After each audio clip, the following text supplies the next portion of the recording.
Ciao a tutti, in questo nuovo video voglio farvi vedere come si mettono le marce e i vari servizi di questo Fiat Agri 8894 con l'optional della guida retroversa installata in fabbrica. Cominciamo!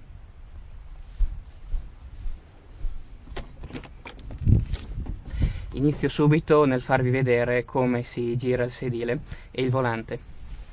Allora, prima di tutto si svita la ghiera che tiene fermo il volante e la ghiera di dove andrà il volante. Togliamo. Poi portiamo avanti il sedile. Con questo manopola la premiamo e giriamo il sedile.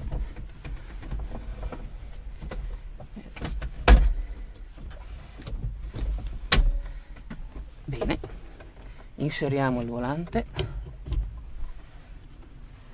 avvitiamo la ghiera che serve per tenere stretto il volante e l'altra la riavvitiamo dove era prima.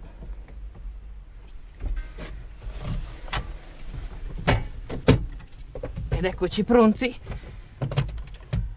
a guidare con la guida retroversa.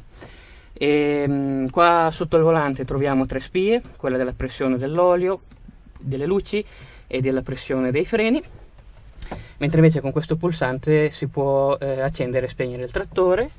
Troviamo i 3 pedali classici, l'acceleratore, i freni sdoppiati e il pedale della frizione, e questo è quanto. Bene, adesso giro il volante così possiamo vedere tutte le altre funzioni.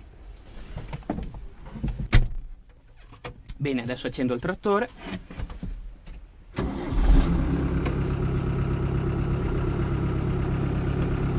Allora, sulla destra troviamo queste 2 leve. Con questa leva comandiamo le marce. Allora, se dalla folle io la sposto a sinistra in avanti, innesterò la prima, se la porto indietro la seconda, se la riporto in folle spingo in avanti la terza, indietro la quarta. Con questa leva invece comandiamo le gamme, quindi se dalla folle io spingo in avanti innesterò la prima gamma, se la rimetto in folle porto la leva verso sinistra e poi in avanti la seconda gamma, se riporto la leva in folle indietro la terza gamma, la più veloce. Mentre invece sulla sinistra c'è la leva dell'inversore riduttore, ossia se dalla folle io vado avanti il trattore si muoverà in avanti, mentre invece se io dalla folle vado indietro il trattore andrà in retromarcia. Però se noi abbiamo innestato nella leva delle gamme o la prima gamma o la seconda gamma, quando noi portiamo avanti la leva possiamo poi spostarla verso destra e innesteremo il riduttore, che funziona però solo nella prima e nella seconda gamma, nella terza gamma non è innestabile. Sulla destra troviamo la leva dell'acceleratore a mano, i comandi rapidi per il sollevatore o liftomatic, la leva che comanda la posizione del sollevatore e la leva che comanda lo sforzo controllato del sollevatore, mentre invece con queste 3 leve potremo comandare 3 distributori idraulici. Questa è la leva del freno a mano, mentre invece questa levettina qua sotto permette di regolare la sensibilità dello sforzo controllato. Sulla sinistra troviamo questa leva che tirandola in alto disinnesta la presa di forza, e invece con questa leva più piccolina potremo selezionare se la presa di forza è sincronizzata con i giri motore verso il basso o con il cambio verso l'alto.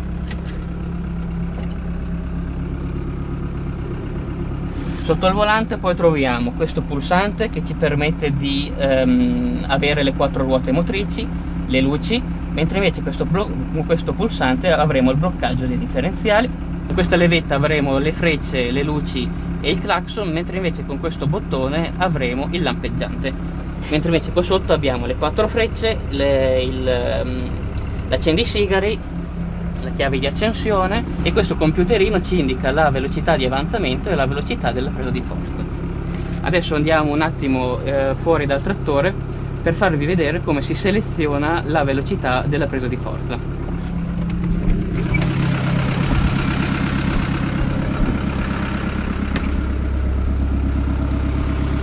Ecco qua, potete vedere che c'è questa leva, premendola si avrà lo sblocco.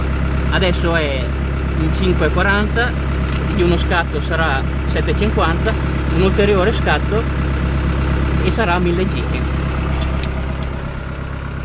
Qui potete vedere come, avendo la guida retroversa, è stato spostato il serbatoio, non più posteriore, ma è stato spostato qua in basso.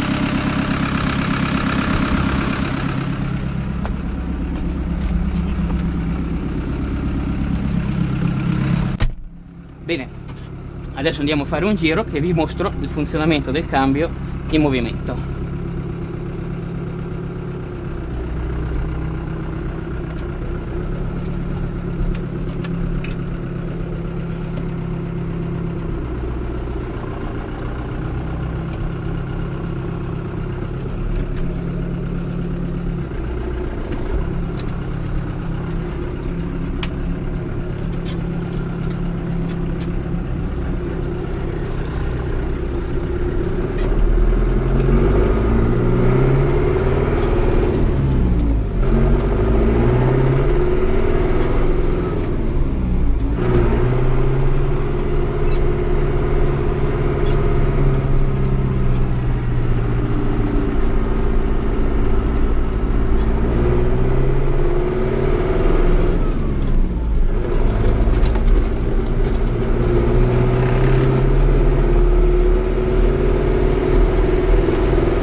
Bene, io ho finito. Se mi sono dimenticato qualcosa oppure ho sbagliato qualcosa, fatemelo sapere nei commenti e ci vediamo alla prossima con un nuovo video.